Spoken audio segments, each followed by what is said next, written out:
This is part 2 of F2L. It's pair insertion. So once we have a pair, we need to know how to insert it. So the way I took this pair out was an R, U, R prime. So if it's located here, you do an R, U prime, R prime. That's how you get it in. If it's located here, I would just lift it here and do a U2.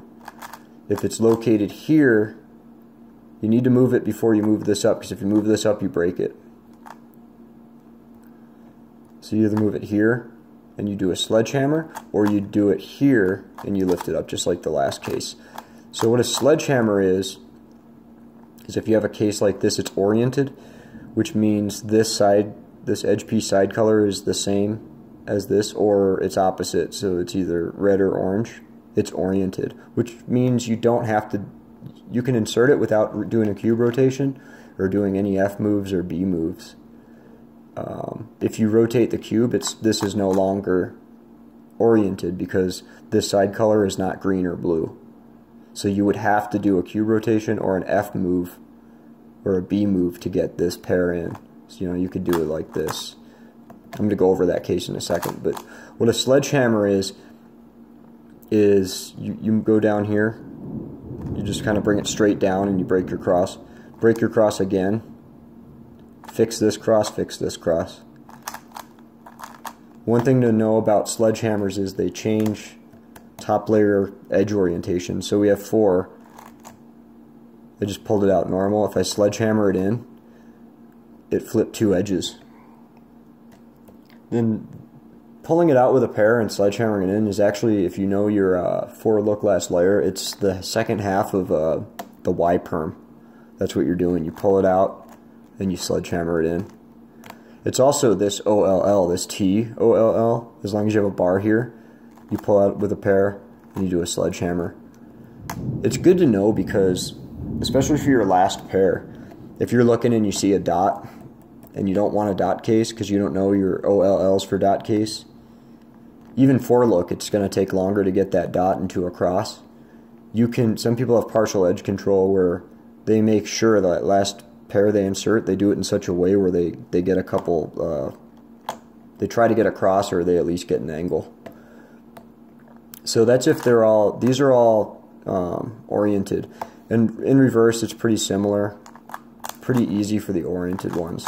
Wherever it is, if it's here, you pull up and you put it in the back. You got to know how to. You got to practice doing it in the back. In fact, most of the slots other than your last slot, put them in the back if you can, because you get more stuff to look at for the next grouping if you're inserting in the back. If it's here, I wouldn't do a reverse sledgehammer. I would probably just kick it here, put it in. So if it's not oriented, it's right here. You can do a hedge slammer, which is a sledgehammer in the front though. So you do it, since it's not oriented, this is not red or orange, you're going to have to do either a cube rotation to make it oriented, or you're going to have to do an F or a B move. Hedge slammer is F, R prime, F prime, R. So again, you're just taking it, you're just forcing it straight down, but then you got to fix your cross. So you break this up, fix your cross, fix your cross. It's a hedge slammer.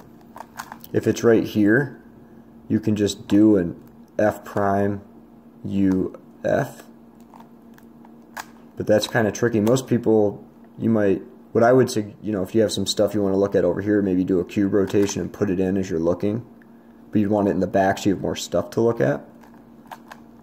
Or, this is regripless, it takes more moves, but it's fast.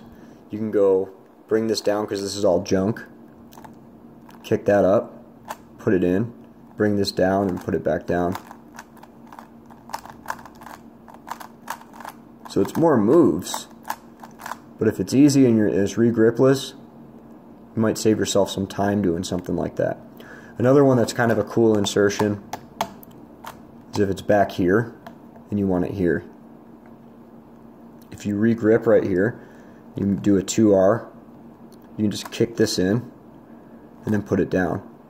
But you got to fix this cross, so once you kick it in, you fix the cross like that. So again, that's if it's in the front, this is not oriented. Go like this, kick it in, fix your cross, and go down. Last thing, people say, well, that's paired.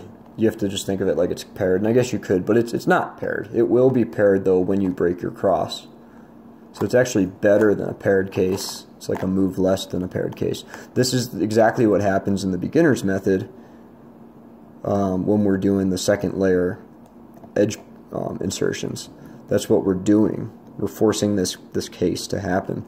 So if you see it, even if it's over here, you know, and it's in the back, just get it over its slot and put it in.